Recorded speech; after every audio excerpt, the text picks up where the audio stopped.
Dictation शुरू होगी 5 second बाद।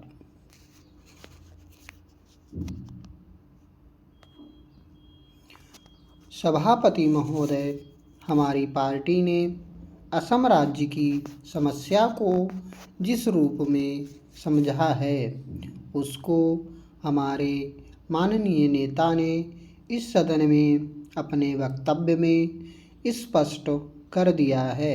मैं पुनः उसी बात को दोहराना नहीं चाहती हूँ।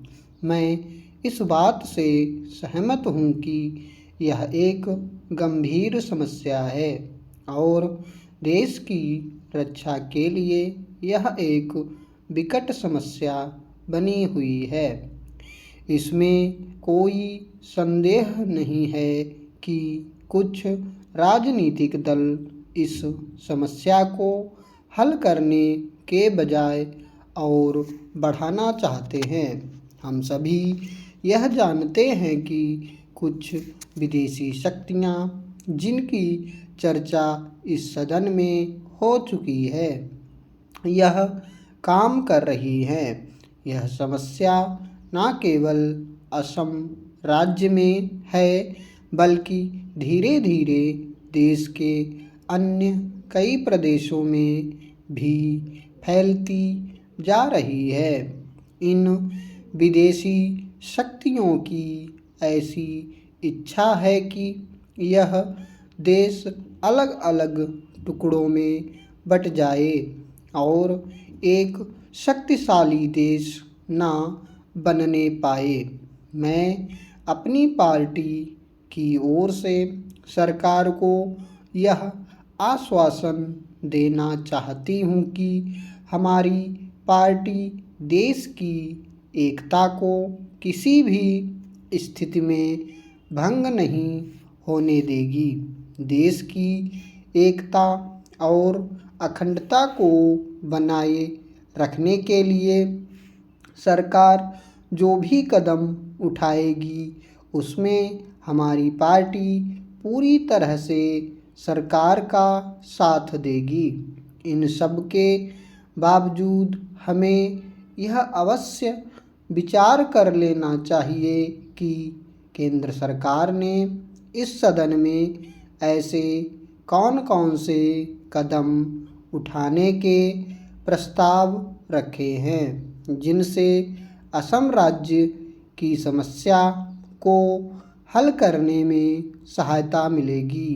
अभी सदन के एक माननीय सदस्य कह रहे थे कि असम की आर्थिक स्थिति का लाभ उठाकर ये बाहरी शक्तियाँ वहाँ पर अपना अपना काम कर रही हैं। मैं भी इस बात से पूरी तरह से सहमत हूँ कि लेकिन सरकार का भी तो कुछ दायित्व होता है कि वह असम राज्य की आर्थिक स्थिति को जितनी जल्दी हो सके सुधारने का प्रयास करे। ये विदेशी शक्तियाँ वहाँ की गरीब जनता से अनुचित लाभ उठाने का प्रयास करती रहती हैं। कुछ समय पहले असम के मुख्यमंत्री जी ने भी कहा था कि असम राज्य के जो प्रगति के साधन हैं वे बड़े पैमाने पर राज्य के बाहर चले जाते हैं। उन्होंने इस तरफ केंद्र सरकार का ध्यान भी आकर्षित किया था, लेकिन मुझे बड़े खेद के साथ यह कहना पड़ रहा है कि केंद्र सरकार ने मुख्यमंत्री जी की उस बात की तरफ कोई ध्यान नहीं दिया। असम में बांग्लादेशियों की गतिविधियां निरंतर बढ़ती जा रही हैं। राज्य सरकार इन पर नियंत्रण पाने में विफल हो गई है। इसलिए बोडो प्रभाव क्षेत्र के 7 जिलों में सेना तैनात की गई है। सेना ने उग्रवादियों के विरुद्ध ऑपरेशन क्रांति के नाम से कार्रवाई शुरू कर दी है। पिछले दिनों उग्रवादियों ने कई बेकसूर लोगों को मौत के घाट उतार दिया। जिन लोगों को सरकारी सुरक्षा शिविरों में शरण दी गई थी, उन पर भी उग्रवादियों ने हमले किए हैं और सरकार आम लोगों के जान माल की हिफाजत नहीं कर पा रही है।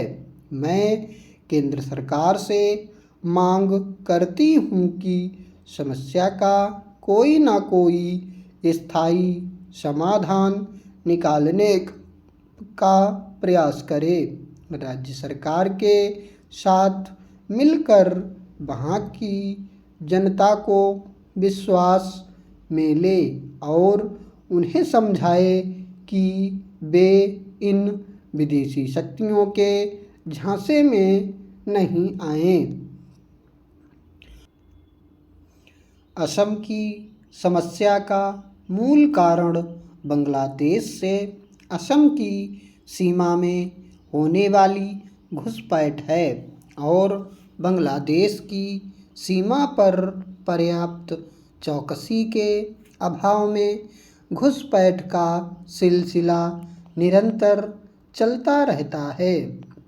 बांग्लादेश के सीमावर्ती जिलों में भारी बेरोजगारी के कारण लोग काम की तलाश में भारतीय क्षेत्र में घुस जाते हैं और अस्थायी रूप से बस जाते हैं। राज्य सरकार ना तो सीमा पर घुसपैठ को रोकने में कामयाब हो पाई है और ना ही विदेशियों को असम से बाहर निकाल पाई है। इस वजह से भी टकराव और उग्रवाद को बढ़ावा मिल रहा है। यह बहुत स्पष्ट है कि बोडो बहुल क्षेत्रों में हालात इस हद तक खराब हो गए हैं कि राज्य सरकार के लिए उन पर काबू पाना कठिन हो गया है।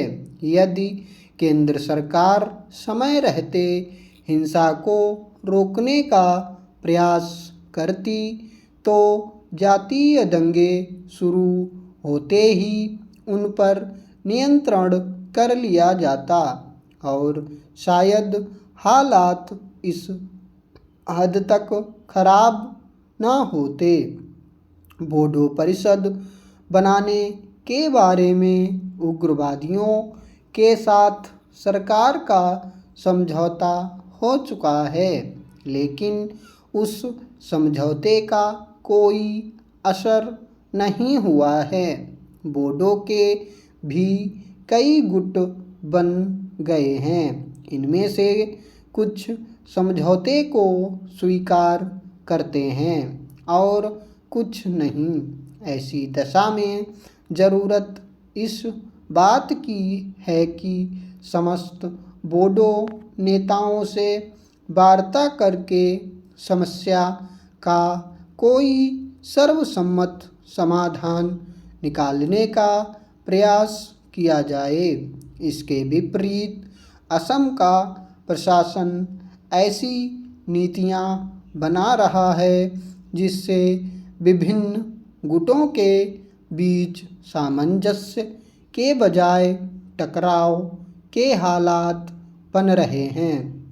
असम सरकार ने बोडो के जिन लोगों पर हिंसा, आगजनी और हत्या के आरोप लगाए हैं, उन्हें सरकारी संरक्षण मिल रहा है।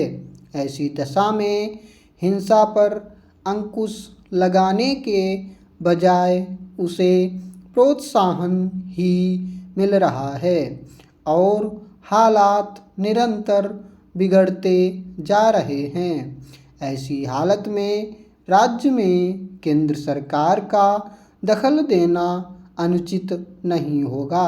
राज्य प्रशासन में भी जातीय विद्वेष धीरे धीरे बढ़ता जा रहा है और असम की सत्तारूढ़ पार्टी भी इससे मुक्त नहीं है। विपक्षी सदस्यों ने लोकसभा में असम के मामले पर बहस के दौरान वहां पर राष्ट्रपति शासन लागू करने और विधानसभा को भंग करने की मांग की थी, परंतु सरकार द्वारा उस पर कोई निर्णय नहीं लिया गया।